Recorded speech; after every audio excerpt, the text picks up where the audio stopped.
대통령의 외부 일정이 김건희 여사의 팬클럽을 통해 유출되면서 후폭풍이 이어지고 있습니다. 더불어민주당은 그동안 추진해온 당원 개정안이 어제 중앙위에서 최종 부결되면서 당내 갈등이 커지고 있습니다.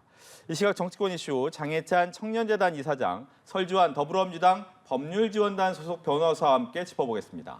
안녕하십니까? 어서 오십시오. 안녕하세요. 안녕하십니까? 대통령의 일정, 보안 일정이 유출이 됐다. 일단 민주당에서는 국기문란이다라고 얘기하더라고요. 아, 그럼요. 이게 일단 2급 비밀이라는 것은 공지의 사실, 객관적인 사실이지 않습니까? 그것이 어찌 되었건 간에 대통령실에서 유출이 됐는지 아니면 어디 예를 들어서 당원들이라고 했는데 그 부분에 대해서 유출이 됐는지 유출 경위도 지금 어느 한쪽으로 정해지지는 않고 약간 우왕좌왕하고 있는 모양새인데요. 어찌되었건 간에 이러한 것들이 기자들에게도 대통령실 기자단 소속에게도 알려지는 것보다 더 먼저 더 자세하게 알려졌다는 것은 당연히 문제가 있는 것이고요. 이것은 어떤 정파적인 견해를 떠나서 일단 대통령실이 얼마만큼 지금 정말 이게 기강에 해이해졌는지 이 부분을 확인해 준 것이라고 볼 수가 있거든요. 그러니까 기존에도 지금 대통령실이 굉장히 아마추어적이다. 일을 하는 것이 왜 이렇게 허술하냐. 특히 한 번씩 이런 문제가 발생할 때마다 이런 문제에 대해서 지적을 하고 있습니다만은 이게 고쳐지지 않고 계속 이런 부분들이 유출됐다는 거. 그런데 더 문제는 뭐냐면 대통령실에서 물론 죄송하고 다시는 긴장감을 가지고 다시는 이런 일이 없도록 하겠다고는 하지만은 벌써 이게 몇 번째입니까? 이게 누적이 되다 보니까 대통령실에 대해서도 상당히 불신이 깊어지는 것이고 저는 이런 부분에 있어서 이번에 대통령실에서 누가 이거에 대한 유출을 했는지 누군가는 반드시 저는 책임을 져야 한다고 봅니다. 네. 이준석 대표는 팬클럽 통해서 일정에 사람 모으는 거 아니냐 이런 얘기도 하더라고요. 그러니까 너무나 말도 안 되는 이 지엽적인 비판인 것 같고요. 윤석열 대통령이 과거 경선이나 대선 레이스 도중에 대구 서문시장뿐만이 아니라 그 어디를 가도 현장에 사람 제일 많이 모으는 걸로는 박근혜 전 대통령 이후에 거의 최초다 할 정도로 좀 탁월했었거든요. 그만큼 많은 분들이 이 영남 지역이나 충남, 강원 가리지 않고 많이 모여들었었습니다. 그래서 굳이 팬클럽 통해 사람 모을 필요가 없어요. 그러니까 이준석 전 대표도 이렇게 지엽적인 본인도 조금만 냉정을 찾고 돌아보면 사실관계 전혀 맞지 않는 비판에 열을 올리면서 스스로의 이미지를 깎아먹을 필요가 없다라고 조언을 하고 싶고요.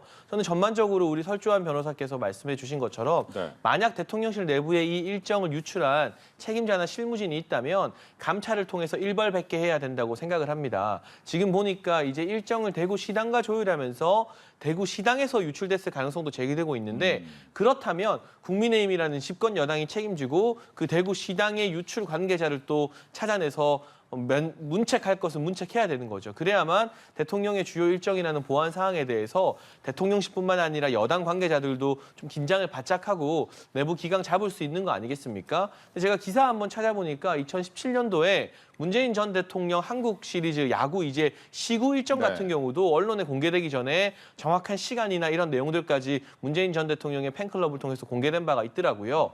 그때 했으니까 이번에도 해도 된다가 아니라 그때나 지금이나 이런 실수는 대통령실 내부 또 집권 여당 내부 직원들이 정신 바짝 차리고 다시는 안 해야 되는 게 맞죠. 예.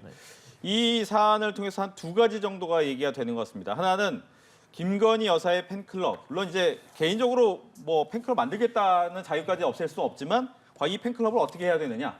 또 하나는 그럼 제2부속실을 대통령실에서 안 만든다고 원래 했었는데 이 제2부속실은 계속 안 만들어야 되느냐. 이 두 가지가 될 것 같은데 이번에 먼저 얘기를 좀 해주시죠. 그러니까 저는 이 정권 초부터요. 제2부속실은 그 부속실장이 또 다른 권력자가 될 수 있기 때문에 지금의 부속실 휘하에 이제 배우자 팀을 만들면 된다 정도라는 의견을 계속 드렸거든요. 근데 지금도 사실 부속실이나 일정 부분에서 김건희 여사 일정이 있을 때마다 조력하는 직원들이 있을 겁니다. 그분들을 조금 체계화시켜서 부속실장보다는 급이 낮은 배우자 전담팀 정도로 체계적으로 조직을 만들어 관리하는 게 긍정적일 것이다라는 의견을 드리고 싶고요. 여기에 대해서는 집권 여당 내부의 많은 의원들도 동의를 하고 있는 것 같습니다. 그리고 팬클럽은 개인들이 모여 자발적으로 조직한 지지 모임에 대해서 저희가 이걸 법적 근거도 없는 기구인데 해산하라 마라 이럴 건 아니죠. 다만 이분들이 진심으로 윤석열 대통령과 김건희 여사가 잘 됐으면 하는 마음에 이 팬클럽을 조직하는 것일 거잖아요. 그런데 지금 본의 아니게 여러 논란의 좀 진원지가 되고 있으니 팬클럽 운영진이나 이 주도적으로 활동하시는 분들이 우리가 진짜 윤석열 대통령과 김건희 여사를 돕기 위해서는 어떻게 해야 하는 것일까?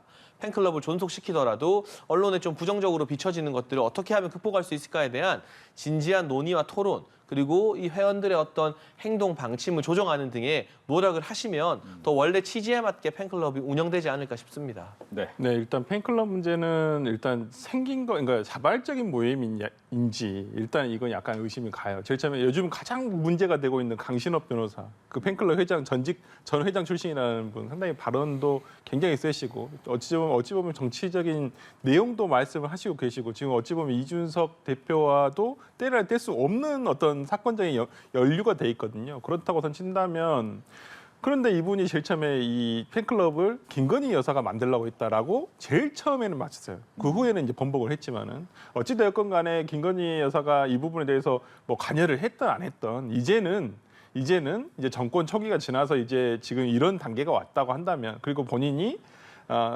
그 대통령 선거 후보 때 이런 뭐 조신하게 내조만 하겠다라고 했지 않습니까? 뭐 지금 그걸 믿는 국민이 있겠습니까만은 뭐 본인도 활동 열심히 하고 싶어 하시니까 그렇다고 한다면 이런 리스크는 스스로 없어야죠. 그러니까 뭐 팬클럽 저 해체하라 말아라 이렇게 할 필요는 없지만 본인과 이 팬클럽은 무관하다라는 어떤 공적인 그러니까 뭐 공보는 있어야 된다고 생각하거든요. 공지 자체는. 그래야지만 이제는 누군가 저기에 악용을 하거나 아니면 이것을 이용해서 뭐 김건희 여사를 이용하거나 이런 오히려 위험을 차단할 수 있는 방법이라고 보기 때문에 저는 이 부분에 대해서 명확하게 대통령실 또는 김건희 여사가 직접 의견을 밝혀주시는 게 필요하다고 보고요. 그다음에 부속실과 관련해서는 근데 저번에 이제 운영위원회 감사를 그 상임위원회 운영을 봐도 지금 대통령실에서 별도로 부속실을 만들 생각은 전혀 없는 것 같아요. 그렇다고 한다면 그래도 공적인 조직을 통해서 어떤 그 대통령 배우자에 대한 기록이라든지 이런 부분이 있어야 된다고 보거든요. 얼마 전에도 경찰청 내부 자료를 통해 그 자료를 통해서 비공개 일정으로 경호 요청한 사실들이 쭉 드러나지 않았습니까? 그러니까 이런 부분들이 관리가 돼야 한다는 거예요. 뭐 하지 말라는 게 아니라 이런 식으로 공적인 범위 내에서 했으면 좋겠다라는 것이기 때문에 이 부분에 대해서 대통령실에서도 뭐 전담팀이 있겠지만은 조금 더 투명하게 운영이 됐으면 하는 것이 바람입니다. 네. 이제 대통령실의 전 직원을 상대로 좀 고강도 감찰이 돌입되고 있다라고 하는데 여기에 대해서 좀 여러 가지 의견이 있더라고요. 일각에서는 이른바 윤핵관의 견제다.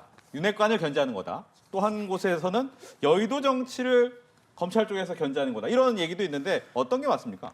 저는 정말 이 뉴스나 정치적 해석을 보고 개인적으로는 이렇게도 소설을 쓸 수 있구나라는 생각이 좀 들었어요. 네. 왜냐하면 야당에서 그동안 줄기차게 해왔던 지적이 대통령실 인적 쇄신해라. 문제가 되는 사람도 교체해야 된다. 또 기능 보강해야 된다. 그래서 기능 보강했죠. 가장 많은 지적받았던 홍보 부분, 언론과의 소통 부분, 김은혜 수석이 새로 왔고요. 또 이 정책 조율이 잘 안 된다는 지적 때문에 부처별 정책을 조율할 수 있는 이관섭 정책기획수석이 새로 왔습니다. 그리고 이제는 비서관이든 행정관이든 행정요원이든 그 지위 고하를 가리지 않고 엄격한 감찰을 통해서 이 사람이 직무 전문성이 있는 것인지 그리고 대통령실 직원이라는 지위를 이용해서 뭔가 문제될 만한 행동이나 발언을 한 것은 아닌지 샅샅이 들여다보고 문제되는 사람들이 짐 싸게 하고 나가는 거 이게 인적 쇄신 아니겠습니까? 그런 야당의 지적을 지금 대통령실이 잘 받아들여서 인적 쇄신하고 있는데 이제는 그 인적 쇄신하는 걸 가지고 뭐 윤핵관과 검찰 라인의 싸움이다라고 하는 건 이게 증명되거나 드러난 일이 아닌 거잖아요. 그러면 지금 문제가 제기되었던 예를 들면 대통령실 내부의 대외비 문서를 외부로 유출시킨 행정요원이나 그 행정요원에 대한 관리감독 책임을 지지 못했다는 해당 A 비서관들이 전부 다 윤핵관 추천이라는 뭐 확실한 근거나 주장이 나와야 될 거 아닙니까? 그런 거 없이 그냥 무턱대고 이걸 검찰과 윤핵관의 싸움 프레임으로 만드는 것은 이 대통령실이 나름대로 고민 끝에 국민들에게 인적 쇄신을 하려는 걸 좀 묻어버리기 위한 또 하나의 정치적 프레임 싸움 걸기가 아닐까 싶습니다. 네. 인적 쇄신을 잘하는 것으로 보면 된다라고. 뭐 언론적인 부분에서 장혜찬 평론가께서 그 이사장께서 얘기하신 부분에 대해서는 찬성을 해요. 뭔가 그 그러니까 이번 정말 유출 사건이라든지 이런 부분에 있어서 반드시 누군가 유출을 했다고 한다면 그분 책임을 물어야죠. 당연히 그래서 인적 쇄신이 이루어져야 되는데 이렇게 추측을 해보는 거죠. 당연히 어찌 보면 합리적인 저는 의심이라고 생각 드는데, 근데 그 문제가 됐던 사람들이 대부분 예를 들어서 검찰 쪽에서 오신 사람들이라든지 아니면 검찰에서 그분들이 추천한 사람인지 이런 부분들이 문제가 된 것인지, 그러니까 아니면 국회에서 국회 보좌관이나 비서관 아니면 국회의원실에서 차출돼서 가신 분들이 문제가 된 것인지, 나중에 저희가 이제 나오신 분들의 어떤 결과를 보면 이 부분에 대해서 우리가 생각해 볼 수 있겠죠. 물론 내부적으로 어느 집단, 어느 정치 집단이나 내부 권력 싸움은 당연히 있습니다. 그러니까 이번에 대통령실에서도 물론 이것이 없을 수는 없겠죠. 당연히 저는 이번에 어떠한 인사 쇄신 결과가 나온지를 보고 그 결과에 따라서 충분히 지금에 하고 있는 합리적인 의심들이 사실이 될 것인지 이건 좀 지켜봐야 될 것 같습니다. 네. 그동안 이제 장해찬 이사장은 이준석 전 대표에 대해서 좀 강한 발언도 서슴지 않고 해왔는데, 이준석 대표가 발언이 계속 세지고 있습니다.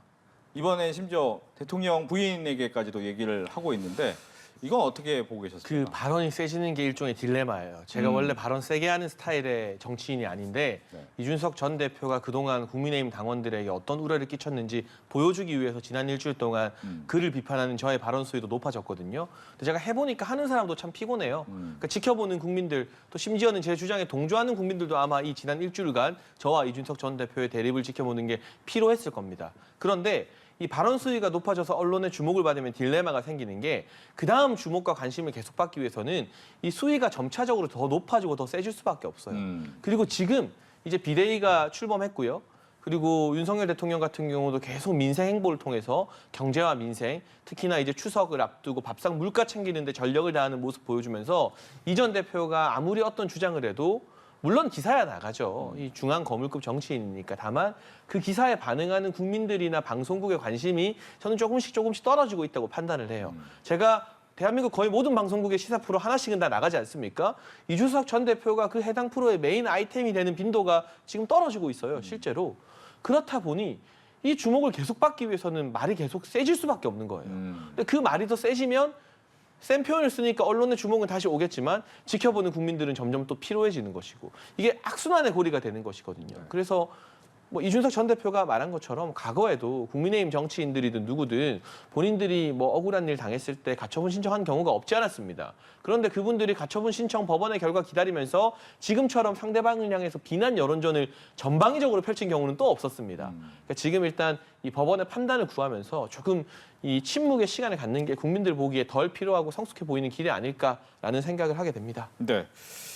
그러다 보니까 이제 이준석 대표를 좀 크게 포용해줘라. 네. 윤 대통령에게 이런 제안을 하신 분이 있고, 네. 뭐 홍준표 지사 같은 경우에는 아니 독가시를 갖고 있는 선인장을 어떻게 품느냐, 뭐 네. 이런 얘기도 하는데, 뭐 다른 당이죠. 어떻게 보셨습니까? 글쎄요. 그러니까 뭐 타당 내부적인 문제라서 말씀드리기가 조금 이렇게 조심스럽긴 한데, 일단 지금 시기는 품기에는 너무 멀리 간 사람이 지났다, 아닐까. 이미 품기에는. 그러니까 저는 그때 2차 그러니까 소위 그 따봉 사건이라고 하는 의총에서의 그 사건, 그러니까 지난 대선 기간 동안에 저는 그때도 저는 참 윤석열 당시 후보, 저는 이제 상대방 민주당 후보를 지지했었지만은 정말 저때 깨졌어야 되는데 그걸 따봉을 하면서 품어주는 모습을 보고 이 선거가 쉽지는 않겠다. 이게 그때 당시만 해도 이재명 지금 현 이제 의원이 지지율이 앞서고 있었거든요. 그런데 이제 그걸로 인해서 약간은 좀 뒤집히는 지지율이 나타났었는데, 저는 그런 면에서라면 뭐 다시 이렇게 할 수 있는데 이미 목표를 이뤘습니다. 이미 선거라는 목표가 끝나버렸기 때문에 이제는 윤석열 대통령 입장에서도 이준석 전 대표를 안아줘서 정치적 득을 가져올 게 거의 없다는 거죠. 제가 봤을 때는. 그리고 너무나 지금은 큰 상처를 이준석 전 대표가 너무 내고 있어요. 스스로도 저는 낸다고 생각을 하고 뭐 국민의힘뿐만 아니라 대통령에게도 상처를 같이 내고 있다고 생각을 하는데, 그런 면에서라면 지금은 조금 다시 회복하기에는 힘들지 않을까라는 생각이 봅니다. 대통령이 안아주기에는, 포용하기에는 이미 시간이 너무 지났다. 근데 이 전 대표가 자기 자신을 네. 나 청년 정치인으로 묶지 말라. 나는 국가의전 서열 7위, 당대표까지 했던 사람이다라고 하거든요. 그러면 누구를 품고 말고 할 그런 사이는 아닌 거죠. 이 전 대표가 본인의 정치적 메시지로 국민의 동의를 받아야 하는 것인데 네. 사실 이 사건이 비대위 전환이 처음 시도되던 초기에는 이 전 대표에 대한 동정 여론도 저는 꽤 있었다고 생각합니다. 물론 지금도 이 전 대표 지지하시는 분들이 있겠죠. 하지만 사태가 장기화되고 그 과정에서 이 전 대표가 언론을 통해 보여준 메시지의 발화 방법, 메시지의 내용 등에 대해서 처음에는 이 전 대표 측에 공감했던 분들도 이제 조금씩 고개를 더 많이 돌리고 있는 상황을 이 전 대표 스스로 자초했다고 보거든요. 그럼 이 같은 정치 이슈는 여의도 내부에서 여의도의 방식으로 풀어나가야 되는 것이고요. 무엇보다 추석을 앞두고 또 오늘 금리 인상이 있었죠. 어쩔 수 없지만 저 같은 영끌족 입장에서는 참 뼈아픈 금리 인상인데요. 이러한 금리 인상이나 국제 경기 둔화에 대해서 대통령실과 정부가 하나 되어서 집중하는 모습을 보여줘야지 지금 다른 여의도 정가 이슈에 대통령실이나 정부가 뭔가 개입하거나 말을 보태거나 하는 것 자체가 국민들에게 별로 좋아 보이진 않을 것 같습니다. 알겠습니다. 그렇다면 연찬회 하지 않습니까? 1박 2일로. 연찬회에서 가장 핫한 이슈는 뭐가 됩니까? 뭐 일단 이 국민의힘이 나아갈 방향 그리고 비대위가 출범했는데 어떻게 민생을 통해서 국민들에게 좀 직접적으로 국민의힘이 우리에게 관심 가지는 정당이구나 이런 인식을 심어줄지에 대한 고민이 있겠죠. 강의도 있을 것이고요. 제가 개인적으로 참 좋아하는 이지성 작가가 또 이 당구 선수 차유람 씨의 남편인데 이번에 연찬회 강사로 섭외가 되어서 정말 좀 국회의원들이 이지성 작가 강의 듣고 많이 배웠으면 좋겠다라는 생각도 하고 있고 정치적으로 좀 돌아가 보면 전대 시기와 관련된 의원들의 의견 표출이 좀 있지 않을까 싶어요. 이제 다음 전대 시기가 아직 확정이 안 되었는데요. 네. 연내해야 된다는 의견도 있고 아니다. 내년 초로 넘겨야 된다라는 의견도 있어서 예. 그 부분에 대해서 공개 토론이 있을지는 모르겠습니다만 이게 상임위별 조별 모임을 하거든요.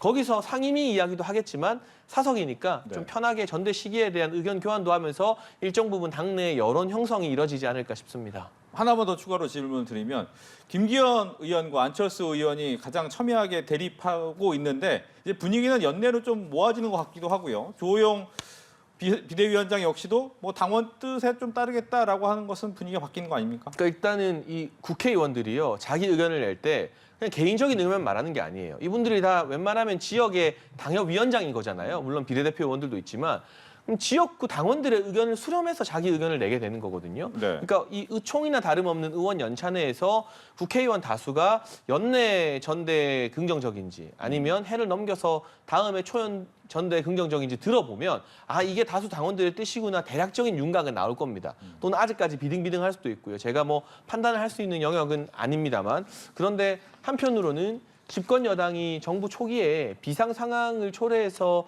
비대위를 출범시킨 것부터가 국민들께는 좀 죄송스럽고 민망한 일이에요. 그러니까 주호영 비대위원장의 리더십을 발휘해서 안정적으로 이 비상 국면을 좀 빨리 끝낼 필요가 있다라는 공감대도 또 많은 것 같거든요. 그래서 이 당원들을 통해서 선출된 지도부가 아마도 이재명 의원이 민주당 대표가 되겠죠. 이재명 의원과 제대로 싸우면서 정부를 도와줘야 되는 것 아니냐는 목소리들이 제가 개인적으로 전망할 때는 조금 더 높지 않을까 싶습니다. 알겠습니다. 국민의힘 얘기 많이 들었는데 이번에 민주당 얘기 좀 많이 네. 하겠습니다.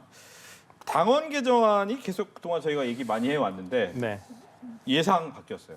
예, 뭐 이게 다 뒤집혔어요. 네네 부결이 됐는데 네. 약간 이제 이게 홍보가 부족한 부분이 있어요. 이 부분이 좀 당원들이라든지 이 그 당무위원회라는 중앙위원회 위원들한테 정확하게 설명되지 않은 부분이 있습니다. 그러니까 이게 왜 이렇게 개정을 하고 이 부분에 대해서 이런 절차를 거쳤고 그랬는데 이걸 그냥 안건만 올리다 보니까 이게 도대체 뭐냐. 이래서 여기 어저께 한 47% 정도, 약 한 2, 3% 정도 부족해서 이게 통과되지 않은 것이 있거든요. 네. 그러니까 그렇기 때문에 저는 이 부분에 대해서 80조하고 14조 부분에 대해서 그렇게 정파적인 내용은 아니라고 봅니다. 80조 같은 경우에는 절충안을 통해서 그대로 가되 그 나중에 그냥 윤리심판원이 아니라 당무위원회에서만 판단을 하도록 하자라고 해서 이제 그 어떤 그 직무 정지와 그 다음에 어떤 조사 절차 이거에 대한 그 심리의 어떤 범위 재심 기관을 다시 정하는 부분이었거든요. 이 부분은 큰 문제가 되지 않는 부분이어서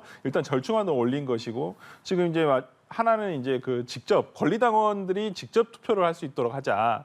이건 근데 이건 제가 봤을 때는 저는 원칙적으로 찬성을 하거든요. 왜 그러냐면 당원의 주인, 그러니까 당의 주인은 당원입니다. 네.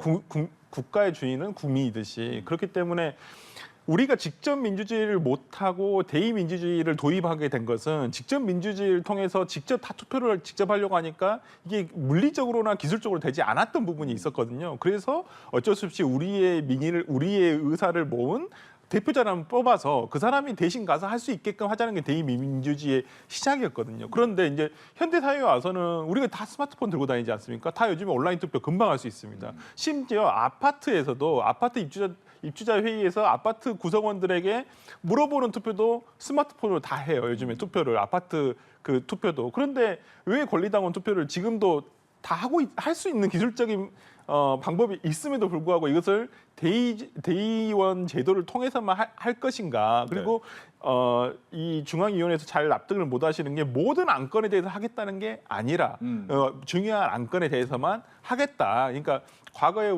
저는 저희 당의 잘못된 판단이라고 생각이 듭니다만은 서울시와 부산시 보궐선거에서 내자고 있었을 때 당연히 그때도 당원의 전체 투표를 통해서 결의를 했었거든요. 왜 그러냐면 그건 뭐 최고위원회라든지 당대표가 임의적으로 정할 수는 없는 사안이었습니다. 당연히 당원의 개정을 요하는 사안이기 때문에 그렇기 때문에 저는 이런 직접 민주주의를 할 수 있는 기술적인 요건이 돼 있고 상황적인 여건이 마련됐다고 하는데 이 부분에 대해서 되지 않았다는 부분은 약간 중앙위원회 위원들이 이 부분에 대해서 약간 정확하게 숙지가 안 된 상황에서 투표를 한 결과가 아닌가라는 생각을 해보고 뭐 내일이나 오늘 다시 재논의를 할 수 있다고는 하는데 굳이 저는 지금에 와서 이렇게 밀어붙이는 듯한 인상을 주는 것은 아니라고 보고 이거 절대 뭐 예를 들어서 특정인 이재명 뭐 의원을 위해서 하는 것도 아니거든요. 솔직히 이 부분이 그렇기 때문에 저는 이 부분에 대해서는 뭐 차후에 좀 시간을 두고 수기 과정을 오늘 뭐 조홍천 의원이 말씀하셨듯이 수기 과정을 거쳐서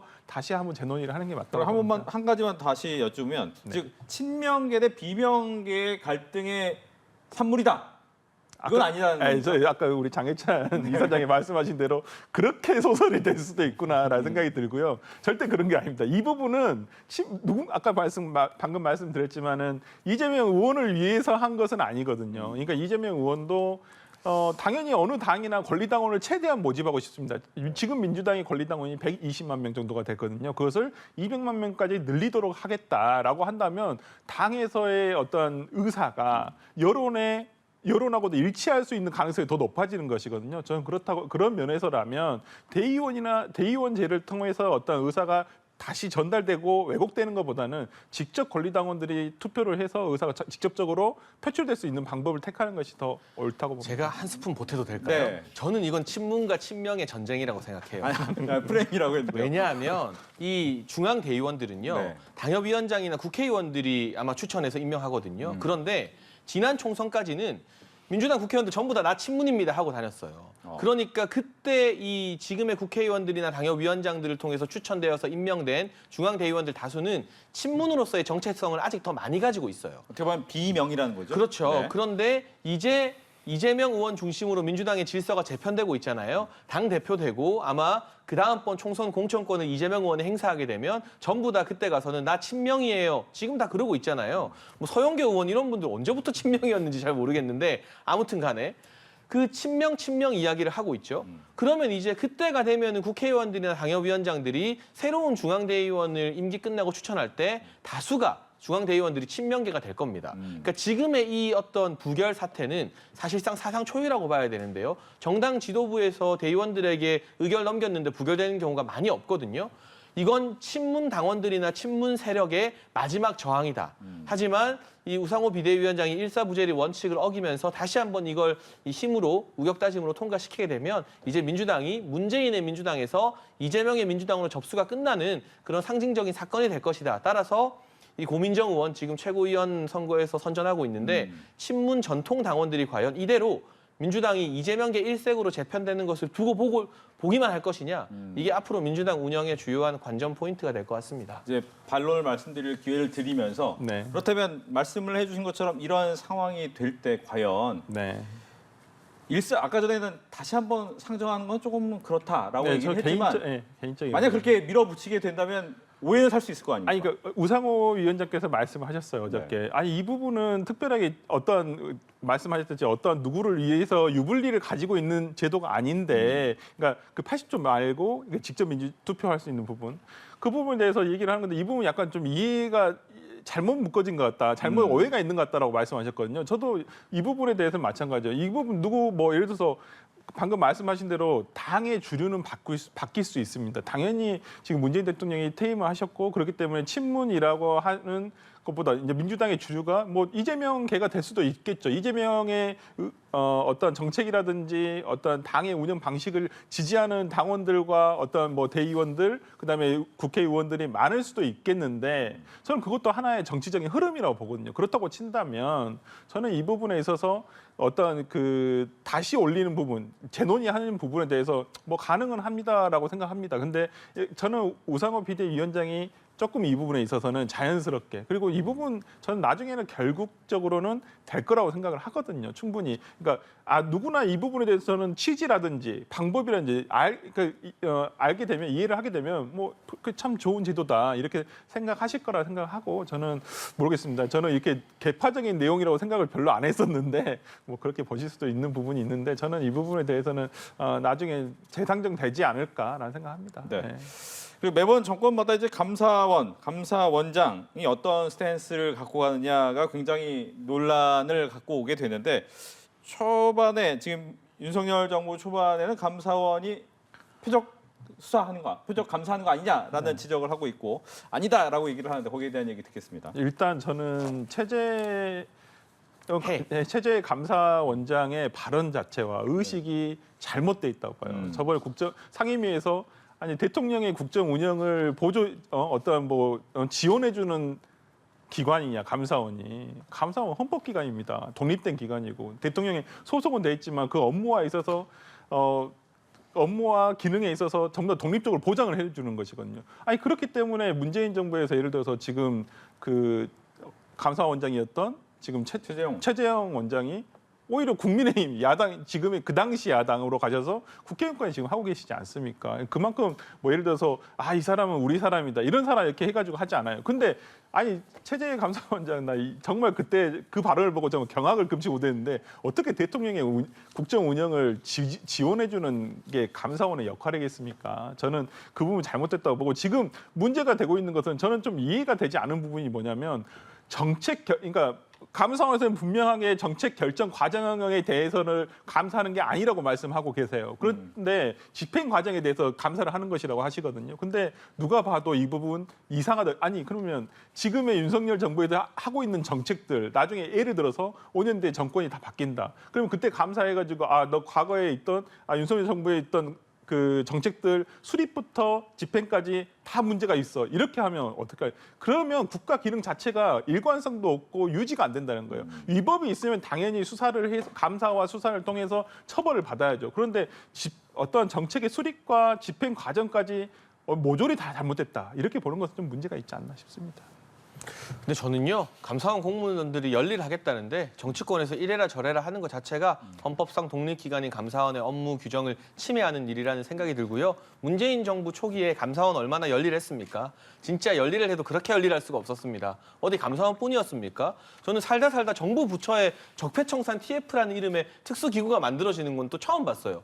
세계사에도 유래가 있나 찾아봤더니 외국에도 그런 경우가 거의 없더라고요. 근데 지금 윤석열 정부에서 뭐 부처에 적폐청산 TF를 만들기를 합니까? 한동훈 장관 말에 의하면 문재인 정부 초기 당시 전 정권 수사하던 거에 비하면 10분의 1 정도 인력이 투입된다고 하는데 왜 10분의 1일까 저는 개인적으로 좀 아쉽거든요. 수사할 게 있으면 정말 제대로 수사 다 했으면 좋겠고 그럼 감사원이 열일하겠다는데 공무원들 일 잘한다고 칭찬해줘야죠. 공무원들 일 안 하는 거 따끔하게 바로잡는 게 피감기관인 국회의 역할인데 일 열심히 하겠다는 걸 못하게 하겠다? 이건 국회에 부여된 권한이 아니에요. 국회는 일 안 하는 공무원들에게 일을 해라고 지적하는 권한을 부여받은 기구인 거거든요. 그래서 뭐 다른 어떤 정치적인 해석을 덧붙일 필요 없이 문재인 정부 했던 만큼만 이번 정부의 감사원도 열일했으면 좋겠습니다. 알겠습니다. 이렇게 해서 정치권 이슈 두 분과 함께 이야기 나눠봤습니다. 오늘 이야기 잘 들었습니다.